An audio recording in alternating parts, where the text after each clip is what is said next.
straining is apparently for again, those keeping score at home, it's an issue of mishamer. But of course, as we all know, we should try to avoid straining on Shabbat. But there are certain ways that it can be, right? There's some ways that are problematic and some ways that might be surprisingly permissible. So actually, I didn't even know that there would be any permissible way, but perhaps, and I don't know what you found in your research, Dan, but ice cubes? What are you straining? Let's Yes. first decide what you're straining, right? Yes.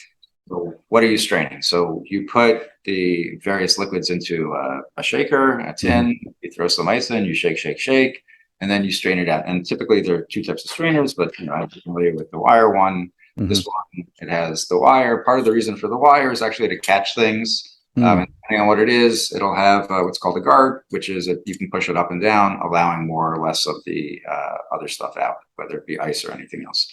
So if it's lemons, right, so then everything is fine, right? There's no, you just have the juice. The bigger issue, or the thing that for the most part that you're absolutely straining, is the ice, right? So what you're doing when you're doing that, you're really holding back the ice, right? If you didn't have the strainer, what would happen is the ice would dump into your glass. The whole point is to separate. At this point in time, you added the ice, you shook it, and now you want to separate the ice from the cocktail and put the cocktail in the glass. That's what you're doing. So you're separating the ice. Now, as you mentioned, separating ice from water or a liquid is not considered separating. Ice is a liquid. I mean, right. Really. Right. So apparently it really just, it ultimately boils down. That's not the right word, but I'm just going to say boils down. Boils down to, is what one is straining out fit to be drunk? Is it fit to be consumed or not? If you're really trying to hold back something that is just unfit for consumption, that's the most problematic, and something that may or may not be, it could be. But ice is something we drink all the time in our beverages. And so keeping that out apparently is fine. And in fact, that's why I think it's even fine. Not only I think, and again, you have to, there might be a reason not to because of the cold, but there's certainly, I think is what to rely on. Not only to strain, most of the time when I'm doing a shaken cocktail, I double strain because the small ice chips still come through this strainer. So you double strain it through a fine mesh strainer as well, and that will get all the ice chips. Wow. So there are two thoughts. So I forget the guy's name now. Can I just, for those keeping score at home, I'm basing myself off of Mishnah Berurah 319:34, working off of Shulchan Aruch 319:10. Again, those keeping score at home. So, sorry. Yeah.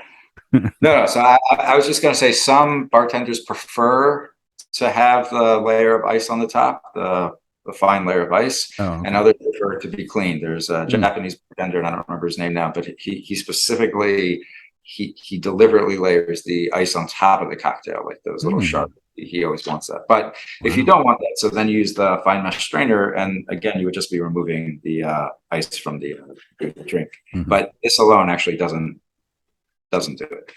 Wow.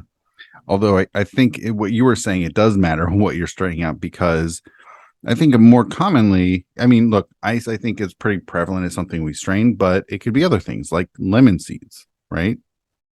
That would be a problem. Or maybe. Right. So that's why this doesn't have any seeds in it. Right. But so straining out lemon seeds would be an issue, right? Because that's not. Right. So the way that you get around that, just a thing generally, or get around it, it's just good to know it's a kitchen hack. So when you squeeze a lemon with your hand, okay, don't squeeze it with the lemon out like this. Instead, round the bottom of the cut part of the lemon is in your hand. You squeeze it. What happens is the seeds drop into your palm, and then all the liquid goes away. That's brilliant. That's an easy way to at least avoid most of it. It's not going to be perfect, but it does a decent job. Wow. I mean, if you're not using a utensil, a kli, I mean, might as well use your hands. So that, right? I imagine most straining is going to be a problem, but if one is straining out only ice, then that would be okay. And assuming that you don't have seeds or anything, then it really just is ice. Yeah. That's perfect. Yeah.